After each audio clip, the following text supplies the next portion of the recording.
let me conclude by saying this, and then we'll have some time to take some questions. I come back to the point I made earlier about migration. One of the great things about this country.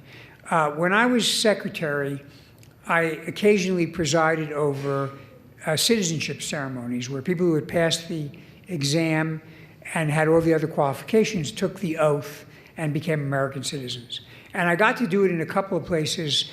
I got to do it in a military base in Iraq during the war and in Afghanistan. And I had our servicemen and women who had come to the country. They were permanent residents, but they were not citizens. They were immigrants, and they were wearing the uniform, and they were putting their lives on the line defending this country.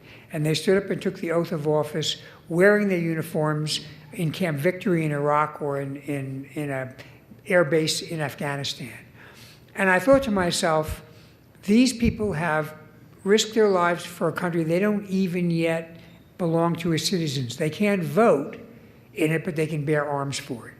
And I thought that was very commendable. But the one thing I said to them, which I think was really the spirit of America, was unlike almost every other country in the world, when you take the oath of citizenship as an American, you're as much a full owner, a full American as anybody whose ancestors came over on the Mayflower or whose ancestors were Native Americans who maybe arrived here 1,000 years ago.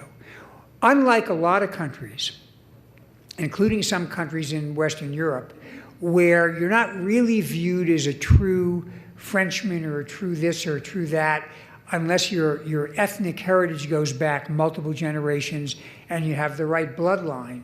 In America, we don't pay attention to that. We don't have bloodlines. We don't have real Americans and not real Americans. We have people who are united, not by ethnicity, not by religion, but by a common commitment to a set of values that we all embrace. I mean, that's the genius of our foundation, and that is still what I think makes America a unique country, and as I think Ronald Reagan said, a shining city on a hill. So although it may be hard to become an American, when you become an American, you don't have to take a backseat to anybody. You sit in the front with everybody else who's an American, and that's the great thing about this country. And so with that, I'll be happy to take some questions from the mic.